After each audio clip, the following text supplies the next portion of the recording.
Mesdames, Messieurs, chers médecins, bonsoir à tous. Bienvenue à ce webinaire dédié aux professions médicales. Je me présente, Laurence Joseph, essai planeur au sein de la banque de Grove Petercam. Merci pour votre présence malgré votre emploi du temps plus que chargé, surtout en ce moment. En effet, nous avons vécu et vivons toujours une période plus que particulière, une des plus grandes crises sanitaires de l'histoire. Vous travaillez jour et nuit avec le personnel soignant pour lutter contre le coronavirus. Pour cela, encore un immense merci. Depuis presque 150 ans, notre banque est l'une des plus importantes banques privées avec un actionnariat familial. Sachez que De Grove Petercam offre un service exclusif aux professions libérales, tant pour votre patrimoine professionnel que pour votre patrimoine privé. Notre expertise s'étend dans divers domaines tels que la gestion d'actifs et la planification patrimoniale. En d'autres termes, nous sommes une banque entrepreneuriale pour les professions libérales. Rentrons dès à présent dans le vif du sujet.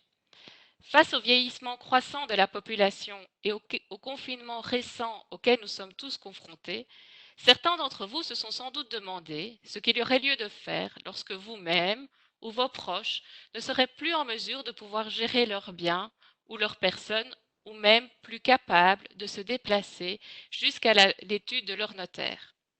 Ariane Joris, responsable de l'estate planning au sein de la banque de Grove Petercam, répondra aux questions relatives au mandat extrajudiciaire et au mandat digital, et ce, de manière pratique.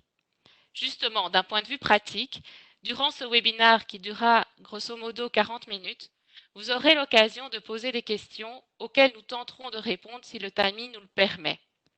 Pour ce faire, il y a en bas à droite de votre écran un onglet dédié à cet effet Q&A. Bonjour Ariane. Bonjour Laurence, bonjour à tous. Pardon, je n'avais pas descendu mon micro. Bonsoir Laurence, bonsoir à tous. Merci d'être présent pour ce webinaire où on va essayer, Laurence et moi, d'être le plus pratique possible et de rendre digeste une matière parfois indigeste. Ariane, à partir de quand doit-on considérer que l'on n'est plus capable de prendre des décisions relatives à son patrimoine ou à ses personnes? Ou en d'autres termes, à partir de quand est-on considéré comme incapable? C'est évidemment la première question à se poser quand on parle d'incapacité. Alors, faire la distinction entre ce que la loi prévoit, juridiquement, la loi dit qu'on est devenu incapable à partir du moment où une personne, en raison de son état de santé, n'est plus en mesure d'assumer comme il se doit la gestion de ses intérêts patrimoniaux, donc ce qui touche à son patrimoine, ou des intérêts non patrimoniaux, ce qui touche à sa personne, et ce, de manière totale ou partielle. Alors, si juridiquement la définition est plus ou moins claire, pratiquement, c'est beaucoup plus difficile à parfois poser un diagnostic. Vous, en tant que médecin, vous êtes bien placé. Il y a des situations évidentes. On pense notamment à celles que nous avons malheureusement connues pendant le coronavirus en grand nombre, l'hypothèse d'une maladie où on tombe dans le coma. On était à un moment donné capable et à l'instant suivant, on ne l'est plus et il n'y a pas de discussion. On pense aussi à d'autres situations plus évidentes, comme celle d'une rupture d'anévrisme, où soudainement, en quelques secondes, on perd toute capacité totale ou partielle de ses facultés mentales ou physiques. Mais dans de nombreuses situations, il s'agit d'une situation lente et évolutive, qui ne fait pas qu'un jour on est capable, le lendemain on est incapable. Je pense notamment aux maladies d'Alzheimer, au Parkinson ou tout simplement à l'état de vieillesse, où petit à petit, l'état de la personne évolue et ses capacités diminuent. Et décider à quel moment une personne est capable ou ne l'est pas, c'est pas toujours simple. Et parfois, elle peut tout à fait être capable de poser encore certains actes, mais plus d'autres, plus complexes. Et puis petit à petit, cette évolution ou cet état de santé va évoluer, et ce qui rend parfois très difficile, en particulier aux médecins, de pouvoir déterminer finalement à quel moment une personne devient incapable. Donc tu nous expliques que l'incapacité est difficile à déterminer ou à tout le moins le moment où l'on devient incapable. Est-ce que l'intervention d'un juge est toujours nécessaire? C'est une bonne question. Avant, elle était toujours nécessaire. Aujourd'hui, elle est encore nécessaire chaque fois qu'on n'a pas anticipé sa situation. Ça veut dire que toute personne qui n'a rien prévu, si à un moment donné, elle n'est plus en état de pouvoir gérer correctement son patrimoine ou sa personne, cette personne ou n'importe quelle autre personne intéressée qui se soucie d'elle va pouvoir déposer une requête auprès du juge de paix afin que celui-ci prenne des mesures de protection. Ça peut être de différents ordres. On peut avoir des mesures de représentation, c'est-à-dire que le juge de paix va déterminer sur base de certificats médicaux quels sont les actes que la personne n'est plus capable de poser et va dans ce cas désigner un administrateur qui sera compétent pour poser les actes à la place de la personne devenue incapable. Mais on peut avoir aussi d'autres actes que la personne est encore en mesure de poser, mais plus seule, où elle a besoin d'assistance. C'est ce qu'on appelle la protection d'assistance par opposition à la protection de représentation. Tous les actes que le juge de paix estime que la personne n'est plus capable de poser seront énumérés dans l'ordonnance et ce sera l'administrateur qui soit va assister la personne, soit va représenter la personne dans les actes à poser. A contrario, tout ce que le juge de paix ne prévoit pas dans son ordonnance, ça signifie que la personne sera encore capable de poser les actes. Mais donc, si on n'a rien prévu, oui, un juge est toujours nécessaire et c'est le juge qui déterminera quels sont les actes que la personne est encore capable ou non de poser sur base, bien sûr, de certificats médicaux. À l'inverse, depuis une loi de 2013 entrée en vigueur en 2014, maintenant il est possible à tout un chacun, lorsqu'on est encore capable, d'anticiper la situation où on ne le sera plus et de rédiger ce qu'on appelle un mandat extrajudiciaire, donc hors de la protection judiciaire, et donc il n'y a pas d'intervention du juge, du moins pas automatique. Et dans ce cadre-là, chaque personne capable peut rédiger un mandat, c'est-à-dire que soi-même, on va donner le pouvoir à quelqu'un d'autre, le mandataire, de pouvoir donner des actes, de poser des actes en son nom et pour son compte. Et ce document s'appelle une procuration. Et donc, on a le mandant, la personne qui donne le pouvoir à quelqu'un, le mandataire, par un outil, un document qui est la procuration. Et quand il s'agit d'incapacité, on parle de mandat extrajudiciaire. Donc, si on souhaite anticiper cette situation d'incapacité et éviter l'intervention d'un juge, on peut donc rédiger un mandat extrajudiciaire. Mais quel type d'acte peut-on prévoir dans ce mandat? Peux-tu nous en dire plus sur la portée d'un tel mandat? Tout à fait. Comme je l'ai dit, on peut avoir quelqu'un qui devient incapable pour poser des actes par rapport à son patrimoine et ou par rapport à sa personne. Eh ben, dans le mandat extrajudiciaire, on va pouvoir couvrir ces deux types d'actes. Donc, on va pouvoir, d'une part, prévoir que quelqu'un, le jour où on est incapable, va pouvoir nous représenter pour des actes par rapport à la gestion de notre patrimoine, percevoir des revenus, faire des dépenses courantes, faire une déclaration fiscale, gérer un patrimoine mobilier et immobilier et ainsi de suite, mais également poser des actes par rapport à sa personne. Qu'est-ce qu'on entend par là? Par exemple, pouvoir décider le lieu de résidence où la personne devenue incapable va vivre. Elle peut très bien décider qu'on laisse la personne dans son habitat normal, habituel, là où elle était avant de se trouver en situation d'incapacité, que ce soit un appartement ou une maison, le cas échéant, avec l'aide d'un personnel adapté pour faire des repas, pour faire des soins. Mais on peut aussi donner le pouvoir à quelqu'un, à un moment donné, décider de changer ce lieu de résidence et de pouvoir décider de placer la personne dans une résidence plus adaptée, telle qu'une résidence service ou encore même d'aller jusque dans une maison de repos. Un autre acte qui touche à la personne sont tous les actes relatifs aux droits du patient. De nouveau, en tant que médecin, vous connaissez la loi de 2002 qui règle les différents droits du patient. À nouveau, en situation d'incapacité, très généralement, ces personnes sont atteintes de maladies ou doivent faire l'objet de différents traitements et les personnes ne sont plus toujours elles-mêmes capables de pouvoir consulter un dossier médical, de pouvoir prendre des décisions par rapport à des traitements.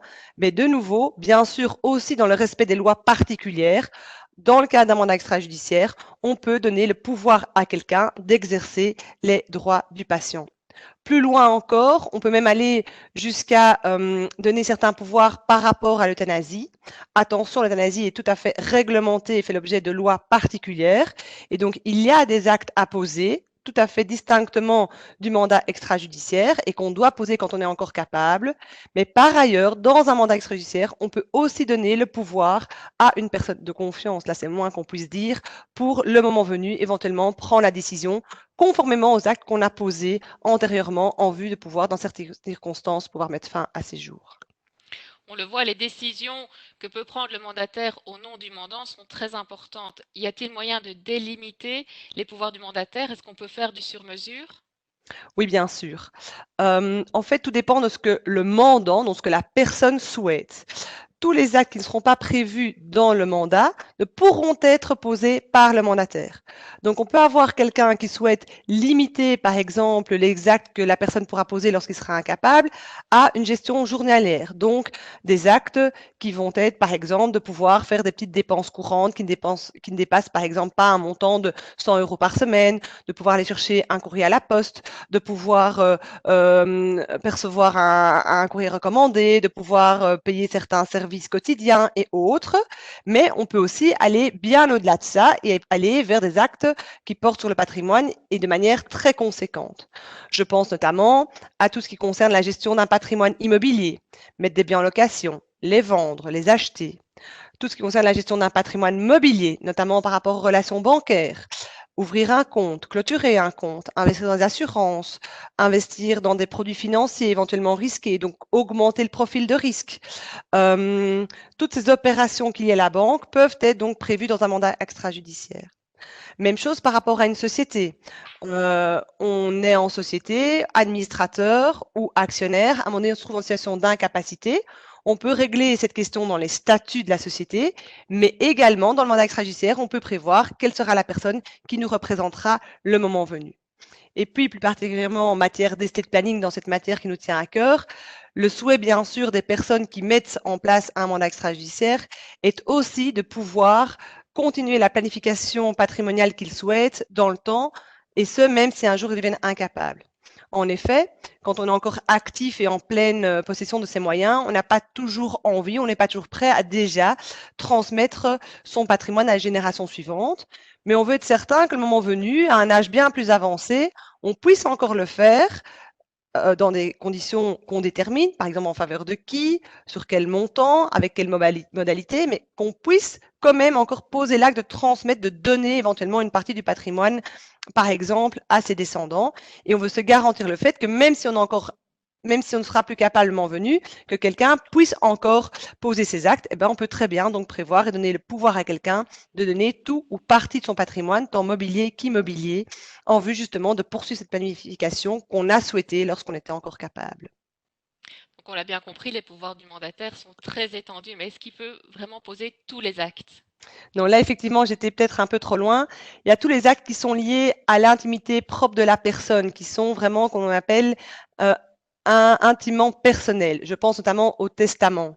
Soit on est encore capable de rédiger un testament et on rédige soi-même, soit on n'est plus capable et personne d'autre ne pourra à notre place exprimer nos dernières volontés.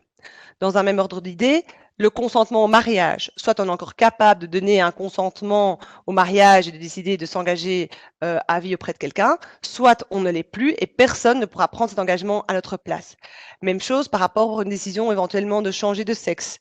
C'est une décision tout à fait intime à la personne. Personne ne peut, à la place de quelqu'un, prendre cette décision. Et donc, il y a un certain nombre d'actes énumérés par la loi qu'on ne peut pas prévoir dans un mandat extrajudiciaire. Ariane, tu le dis et le redis, le mandataire a des pouvoirs très importants. Mais à partir de quand peut-il poser ses actes? Alors ça touche évidemment à la question de l'entrée en vigueur du mandat.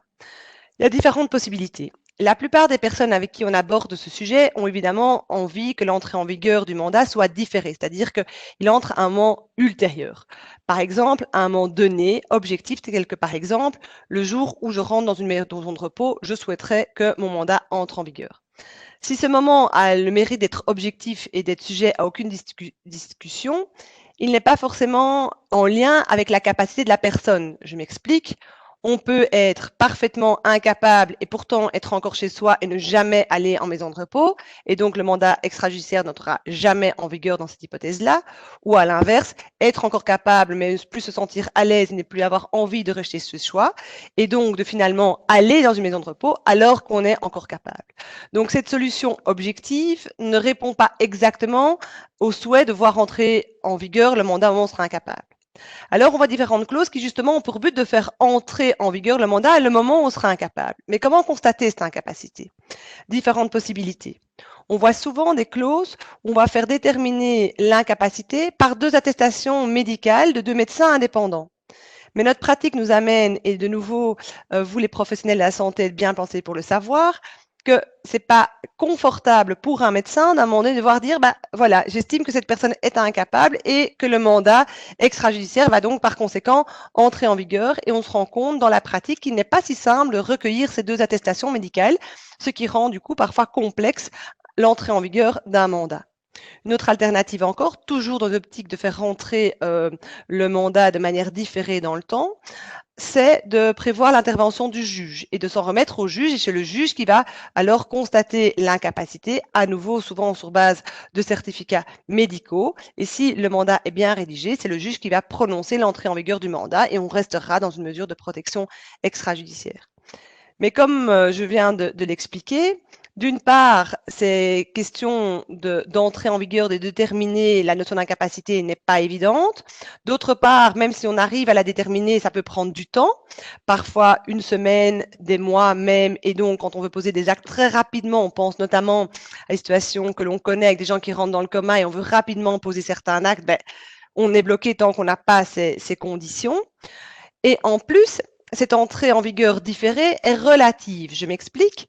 Entre les parties, elle est différée. Mais si un mandataire, malgré le fait que l'entrée en vigueur du mandat est différée dans le temps, se présente immédiatement chez un tiers, donc une personne non partie au contrat, donc quelqu'un d'autre que le mandant et le mandataire, par exemple une banque, la banque n'a pas l'obligation, comme tout tiers, de vérifier que le mandat est bien entré en vigueur. Elle n'a par exemple pas l'obligation, ni même l'autorisation de demander la procuration des certificats médicaux. Ils sont couverts par le secret professionnel. Et donc, on va se retrouver dans une situation où finalement, si même le mandataire fait usage de ce mandat alors même qu'il n'est pas entré en vigueur, finalement, les gardes des tiers, ils pourraient quand même trouver des effets. Et donc, tout ça amène à, avec des discussions avec les clients et dans la pratique en général, faire que finalement, les personnes choisissent pour une entrée en vigueur immédiate du mandat. Attention, c'est pas parce que le mandat extrajudiciaire entre immédiatement en vigueur que le mandant perd tout pouvoir de gestion sur son patrimoine. Bien au contraire. Tant qu'il est capable, il gère absolument tout son patrimoine et sa personne comme si rien n'avait eu lieu. Mais par ailleurs, le mandataire, en discussion avec le mandant, pourra à tout moment intervenir. Et si jamais il devait poser des actes que le mandant n'avait pas autorisés ou ne souhaitait pas, et donc quelque part que le mandataire a anticipé un peu son intervention par rapport aux souhaits du mandant, ben, le mandant aura très vite fait de pouvoir révoquer son mandat et de choisir une autre personne parce qu'il estime qu'il a enfreint sa confiance. Tout à fait. Vu que le mandataire peut poser des actes très importants, il faut bien choisir cette personne. Est-ce qu'on peut choisir soi-même cette personne et est-ce qu'il peut y avoir plusieurs mandataires? Alors oui, on peut choisir soi-même cette personne, on doit même dans le cadre du mandat choisir soi-même cette personne.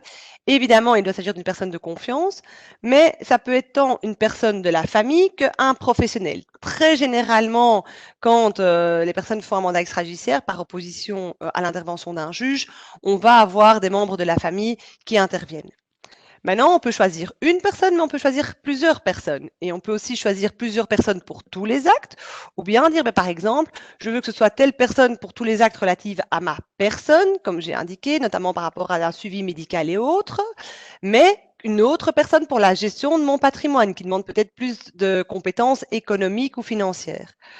On peut aussi prévoir que pour des dépenses peu importantes ou des gestions quotidiennes, on aura plusieurs personnes qui seront mandataires et qui pourront agir de manière concurrente, c'est-à-dire chacune de leur côté, mais passer un certain montant ou un certain seuil, par exemple au-delà de 1 000 €, la décision devra être prise par les 2, 3 ou plusieurs mandataires conjointement.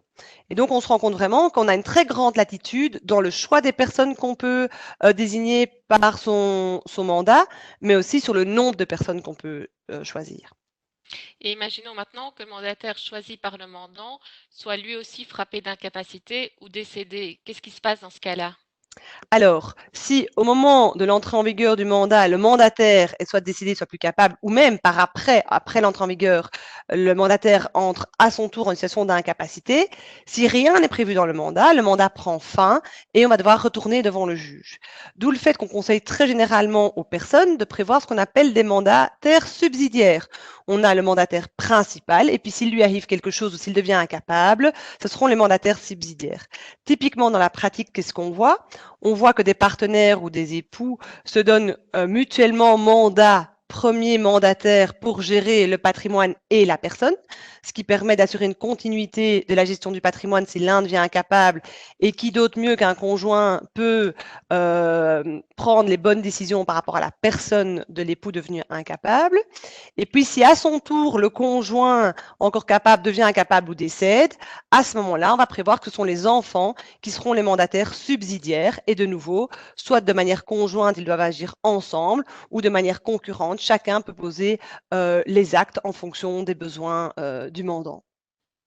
Dans le même ordre d'idée, qu'en est-il s'il y a un conflit d'intérêts? Je vise par là l'hypothèse où un mandataire devrait se faire à lui-même une donation par représentation du mandant. Alors ça, effectivement, comme tu viens de dire, c'est le conflit d'intérêts, c'est la double casquette. C'est le fait qu'on ne peut pas se faire un acte à soi-même. Je ne peux pas à la fois représenter le donateur qui va faire la donation et en même temps être celui qui reçoit. C'est comme si je me donnais à moi-même. De nouveau, dans ce cadre-là, soit le mandat prévoit un mandataire ad hoc spécial qui peut intervenir en cas de conflit d'intérêts. Et à ce moment-là, pas de problème, c'est cette personne-là qui va intervenir, qui va poser l'acte, et on continue le mandat extrajudiciaire. Soit cette situation n'a pas été prévue ou anticipée, à ce moment-là, le mandataire ne pourra pas poser l'acte et on devra de nouveau retourner devant le juge pour pouvoir exécuter précisément cet acte et désigner une personne pour ce faire. Une grande inquiétude que pourrait avoir le mandant est de s'assurer que le mandataire n'abuse pas du mandat extrajudiciaire et ne confonde pas, par exemple, son portefeuille et celui du mandant.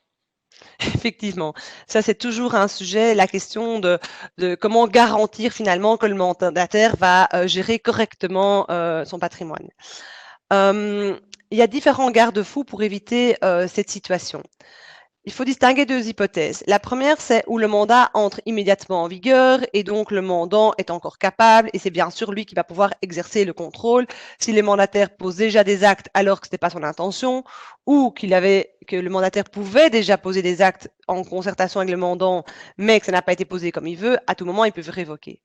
Mais évidemment, arrive la situation où soit le mandat entre en vigueur de manière différée au moment où on est incapable, ou il est entré en vigueur immédiatement, mais entre-temps, on n'est plus capable d'exercer en tant que mandant ce contrôle. Et là, dans la pratique, on voit différentes hypothèses. Ou bien, comme j'ai déjà indiqué, on peut prévoir plusieurs administrateurs qui seront, plusieurs mandataires qui seront chacun les garde-fous les uns des autres. Et donc, par exemple, si on a 3 mandataires pour poser des actes importants, eh ben, il faudra que ce soit tous les 3 d'accord. Et donc, si l'un veut abuser d'une situation, il pourra rapidement être bloqué par les autres, d'une part. D'autre part, on peut, dans un mandat extrajudiciaire, désigner une personne de confiance. Alors, la personne de confiance, à la différence du mandataire, ne pourra pas poser d'acte. Elle sera observatrice, c'est-à-dire qu'elle va régulièrement retourner vers le mandataire pour bien vérifier que les actes qu'il pose sont en adéquation avec les souhaits du mandant et correspondent bien aux actes prévus dans le mandat. Et si elle devait constater un quelconque abus ou quelconque écartement de ce qui est prévu, à tout moment, elle peut saisir le juge de paix. Par ailleurs, là, quelque part, on est tous les garants du bon respect des mandats, c'est-à-dire que si à tout moment quelqu'un constate qu'il y a une personne qui fait abus de confiance ou qui va au-delà des pouvoirs que le mandat lui donne, peut toujours saisir le juge de paix. Et de manière générale, toute personne qui est mandataire de quelqu'un d'autre doit rendre compte, soit à des membres de la famille, soit au juge de paix, même si en pratique, il faut bien dire ce qui est, cette situation-là est plus rare. On comprend donc que lorsqu'on souhaite anticiper la situation d'incapacité, on peut rédiger un mandat extrajudiciaire sans l'intervention d'un juge. Mais peut-on se passer de l'intervention de tout professionnel ou faut-il par exemple passer devant un notaire ou un avocat? Alors, la loi, quand on est en protection extrajudiciaire, donc on est dans le mandat et qu'on ne passe pas devant le juge, n'exige aucun autre intervenant. Donc, n'importe qui peut rédiger ce qu'on appelle un acte sous seing privé, c'est-à-dire mettre un document, le dater et le signer, et il sera valable. La seule exigence pour que ce mandat, qu'on appelle donc sous seing privé, rédigé par la personne elle-même, puisse sortir ses effets au moment où la personne sera incapable, c'est que ce mandat soit enregistré au registre des contrats de mandat auprès de la Fédération du notariat. Mais à nouveau, n'importe qui peut déposer un acte auprès du greffe pour cet enregistrement. Ce n'est pas un acte technique très compliqué. Par contre, Si tout le temps chacun peut donc rédiger seul un document, ce qu'il ne faut pas oublier, c'est qu'il y a certains actes qui, par après, pour qu'ils puissent être exécutés par un mandataire, nécessiteront une procuration authentique, c'est-à-dire une procuration passée devant notaire. Je pense notamment à tous les actes qui touchent aux immeubles ou aux donations. C'est des actes qui doivent faire l'objet d'une procuration authentique et qui donc doivent avoir été passés devant notaire. Par ailleurs, la présentation que nous sommes en train de faire démontre bien que c'est quelque chose de complexe et de complet. Il faut être précis dans les actes qu'on prévoit et dans les pouvoirs qu'on donne à une personne. Et donc, il est parfois, même très souvent, recommandé de faire appel à un notaire pour être bien certain, d'une part, que tous les actes pourront être exécutés, que d'autre part, on va garantir l'enregistrement du document auprès de la fédération de notariat. Et enfin, c'est un avantage non négligeable, le notaire, quand quelqu'un passe un mandat devant lui, comme quand on passe tout document quel qu'il soit, doit toujours quelque part vérifier la capacité de la personne à pouvoir poser cet acte. Et donc, ça peut éviter beaucoup de discussions par après de savoir si le mandant, au moment où il a posé l'acte, était encore capable de le faire.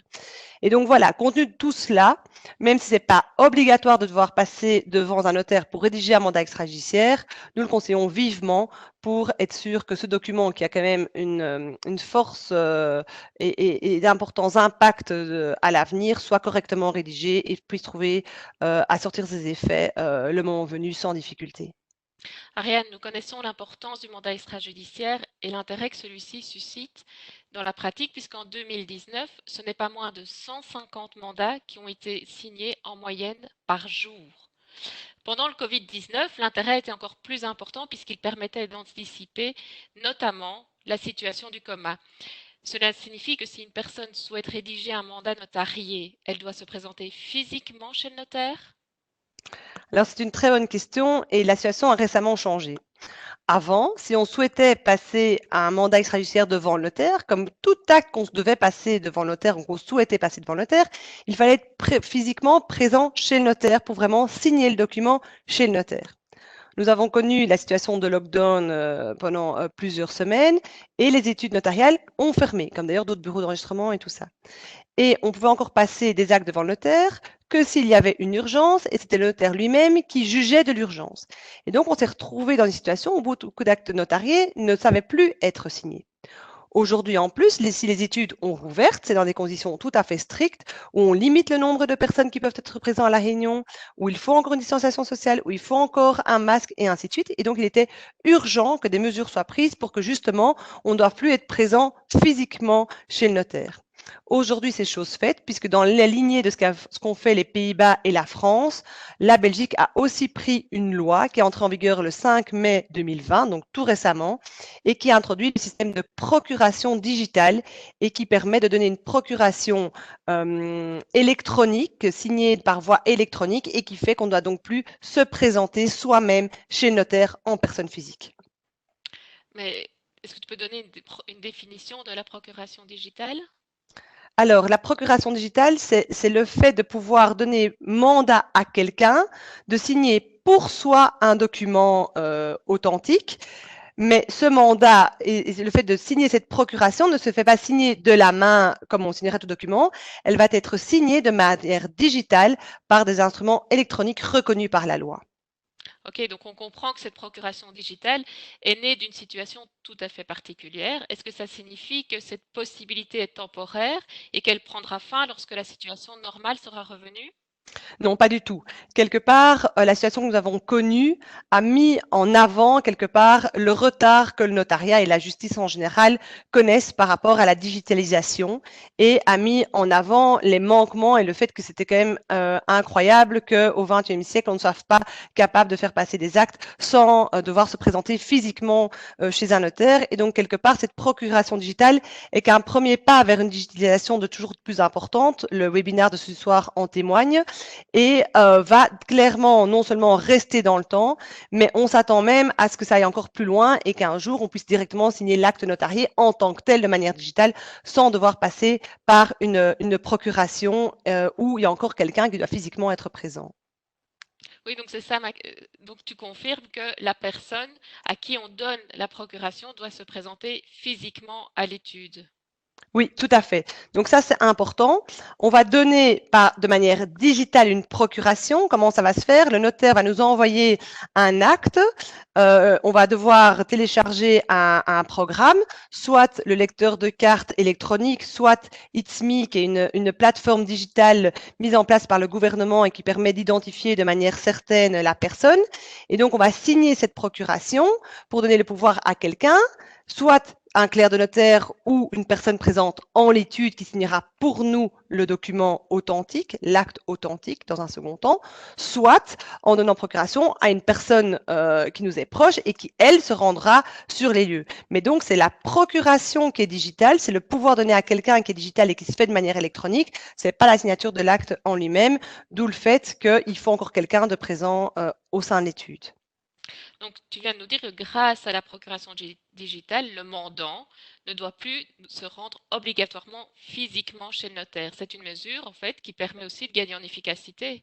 Oui, tout à fait. C'est une des raisons pour lesquelles on vous en parle ce soir. C'est que si aujourd'hui ça a permis de résoudre certains problèmes pratiques de distanciation sociale ou de lockdown, demain et même déjà aujourd'hui, pour des personnes comme vous concernées par le milieu médical, où vous avez vraiment un souci de temps et un besoin aujourd'hui d'efficacité, si vous devez passer des actes chez le notaire de manière urgente, il vous est possible de se faire signer une procuration digitale et donc de ne pas vous présenter en l'étude et donc de gagner en efficacité. Et par ailleurs, par la suite, ça va même pouvoir permettre, enfin dès à présent déjà, mais bon, de résoudre un problème qu'on connaît de plus en plus souvent, qui est l'internalisation des personnes, c'est-à-dire qu'on rencontre de plus en plus souvent des familles enfants à l'étranger ou bien pour des carrières professionnelles, on doit aller parfois plusieurs mois à l'étranger et au moment de signer des actes, il est difficile de réunir tout le monde au même endroit. Aujourd'hui, par cette procuration digitale, on va pouvoir véritablement faire signer quelqu'un qui est à l'étranger un document, la procuration en l'occurrence de manière digitale, sans du coup qu'ils doivent être présents à l'acte même du notaire. Et justement, quels actes notariés peuvent faire l'objet d'une telle procuration? Alors ça, c'est important et c'est peut-être un peu confus pour les personnes qui nous écoutent vu les terminologies qui se ressemblent. La procuration digitale peut être utilisée pour tous les actes notariés, quels qu'ils soient, sauf rare exception, on y reviendra peut-être. Mais donc, dès qu'on doit passer chez le notaire, on peut donner cette procuration digitale. Donc, par exemple, si on veut acheter un immeuble, si on veut constituer une société, si on veut faire une augmentation de capital d'une société, si on veut procéder à une donation devant un notaire, tous ces actes-là peuvent faire l'objet d'une représentation par voie digitale, de procuration digitale. Et y a-t-il des actes qui sont exclus? Oui, les actes de nouveau intimement personnels, on pense par exemple au testament. Là, c'est la personne elle-même qui doit être présente sur place. En plus, le testament authentique fait l'objet d'autres règles spécifiques. Et donc ça, c'est une des exceptions qui fait que là, on ne peut pas encore signer un testament authentique de manière digitale. Merci Ariane. En conclusion, que devons-nous retenir du mandat digital? Alors, ce qu'il faut retenir du mandat digital, c'est que on ne doit plus se présenter chez le notaire et qu'on peut désigner un mandataire qui se présentera lui chez le notaire de manière digitale, c'est-à-dire en signant de manière électronique un document afin de donner le pouvoir à quelqu'un de signer en lieu et place les actes pour nous. Quels actes? Tous les actes notariés, donc pas uniquement un mandat extrajudiciaire qu'on voudrait notarier, mais d'autres actes notariés, sauf rare exception, comme par exemple le testament. Et donc, en conclusion, si aujourd'hui c'est un outil qui a vu le jour dans le cas d'une situation particulière de lockdown, à l'avenir, c'est certainement un outil qui sera très fort utilisé, puisqu'il permet non seulement de gagner du temps, mais aussi de résoudre cette problématique que nous rencontrions déjà très souvent, de l'internalisation des parties et des personnes en général au travers le monde, à des moments où parfois on doit se réunir pour passer un acte. Et aujourd'hui, ce ne sera donc plus obligatoire. On pourra signer ces actes par le biais d'un mandat digital, donc sans revenir en Belgique. Et si je te demandais de me donner 5 points essentiels à retenir du mandat extrajudiciaire, quels seraient-ils? Alors, le mandat extrajudiciaire, évidemment, n'a rien à voir avec la procuration digitale en tant que telle. Le mandat extrajudiciaire, c'est le mandat qu'on donne à quelqu'un justement en situation d'incapacité. Donc, où on veut se protéger le jour où on sera incapable. Ça veut dire quoi? Ça veut dire que c'est un document qui doit être rédigé par une personne capable. Donc, c'est quelque chose qu'on anticipe aujourd'hui pour le jour où je serai incapable. On doit clairement déterminer dans le mandat extrajudiciaire quels sont les actes qu'on veut que la personne puisse posés en notre nom et pour notre compte. Des actes sur la personne et ou sur le patrimoine, sur tout le patrimoine, sur des actes moins importants, très importants. Il faut bien déterminer tout ça. Comme on l'a vu, les actes qu'on peut prévoir dans le mandat extrajudiciaire peuvent être très importants, d'où l'importance du choix de la personne. On peut choisir un mandataire, plusieurs mandataires, des personnes de la famille, des professionnels, et on peut même aller jusqu'à désigner une personne de confiance pour quelque part avoir un droit de regard, de contrôle sur ce que fait le mandataire. Enfin encore, pour que ce mandat extrajudiciaire puisse sortir ses effets le jour où on sera incapable, ce document doit être enregistré au registre des mandats auprès de la Fédération des notaires. Et puis, je voulais encore revenir sur l'importance d'avoir égard au moment où le mandat extrajudiciaire va entrer en vigueur, puisqu'il y a cette problématique de le faire entrer immédiatement en vigueur ou manière différée. Chaque solution a ses avantages et ses inconvénients. Il faut juste savoir soit ce qu'on veut et d'avoir à l'esprit les conséquences que cela a. Le mandat extrajudiciaire est donc un outil très utile en pratique et particulièrement dans la planification patrimoniale, puisque c'est quelque chose qui permet à des personnes en pleine santé, à des moments où ils sont encore en plein milieu de leur carrière professionnelle et ils n'ont pas encore du tout envie de mettre en place une planification patrimoniale, de pouvoir déjà poser certains actes pour être sûr que le moment venu, ils pourront poser ces actes et ce même s'ils sont devenus incapables. Mais comme tout outil de planification patrimoniale, il faut être très attentif à revoir ces documents de manière périodique. En effet, si par exemple, à 40 ans, j'ai pas encore beaucoup d'économies professionnelles, mais ça commence, j'ai peut-être pas envie aujourd'hui de transmettre mon patrimoine à mes enfants. Par ailleurs, je suis mariée et je donne ce pouvoir de me représenter le moment venu si je deviens incapable à mon époux. 30 ans plus tard, non seulement j'ai pu faire une belle carrière et j'ai pu économiser des revenus professionnels, mais entre-temps, malheureusement, j'ai perdu mes parents qui peut-être m'ont aussi laissé quelque chose et qui fait que j'ai un patrimoine beaucoup plus important et qu'aujourd'hui, je veux pouvoir prévoir des donations le moment venu en faveur de mes enfants avec des charges particulières. De nouveau, il faut donc revoir son mandat pour bien voir que les actes sont toujours en adéquation avec le patrimoine. Entre-temps, j'ai peut-être divorcé et donc là aussi, toujours vérifier que le mandataire soit la bonne personne parce que généralement, l'ex-conjoint n'est pas la personne qu'on souhaite voir désignée pour pouvoir gérer ses intérêts patrimoniaux et non patrimoniaux. Et puis enfin, comme je l'ai dit, les souhaits peuvent évoluer avec le temps et donc toujours voir que ce qui est dans le mandat, et notamment par rapport aux questions de fin de vie et autres, correspondent à nos dernières volontés. Et donc, c'est la raison pour laquelle parfois on parle du mandat extrajudiciaire comme un testament de vie, un peu comme un testament. C'est quelque chose qu'on doit revoir régulièrement pour être bien sûr qu'il soit toujours en adéquation avec sa situation patrimoniale, familiale et ses souhaits. Et alors, on sait que le moment venu, tout sera sous contrôle pour que ça puisse continuer à s'exécuter conformément à nos volontés. Merci Ariane. Tip top 40 minutes. Je vais quand même te poser une petite question qui vient du public. Qu'en est-il pour les personnes qui sont considérées comme incapables pour un moment et qui retrouvent la capacité? Je pense par exemple à la personne qui se réveille du coma.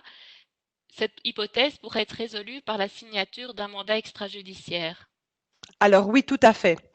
L'incapacité peut être définitive, mais elle peut être temporaire. Et donc, de nouveau, c'est important dans le mandat extrajudiciaire de prévoir cette hypothèse.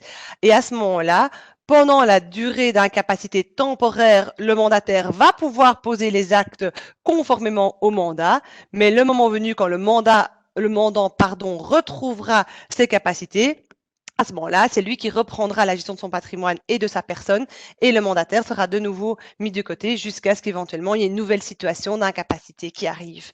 Mais donc, c'est pas parce qu'à un moment donné, le mandataire prend son rôle et que le mandat entre en vigueur, que c'est une situation définitive.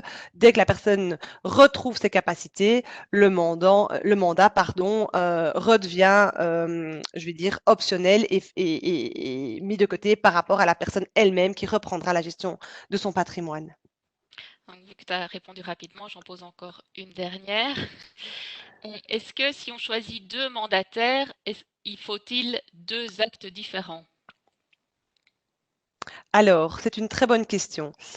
La loi n'impose pas nécessairement, par exemple, on pense à deux époux qui veulent se donner réciproquement un mandat l'un en faveur de l'autre. La loi n'impose pas nécessairement de faire deux actes distincts.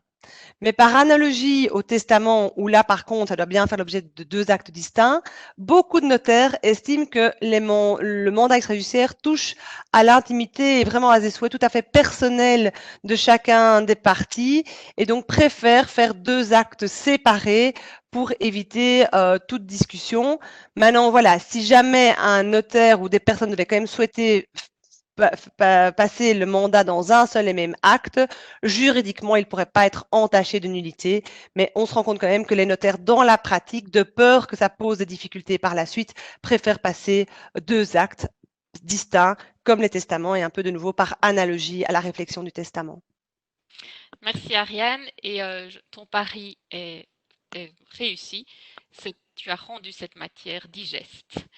Donc, je parle maintenant à notre public. Vous l'aurez compris, votre notaire est sans nul doute la personne la plus adéquate pour rédiger votre mandat extrajudiciaire. Mais si vous voulez plus d'informations, votre private banker et toute l'équipe de l'estate planning restent à votre entière disposition. Merci Laurence.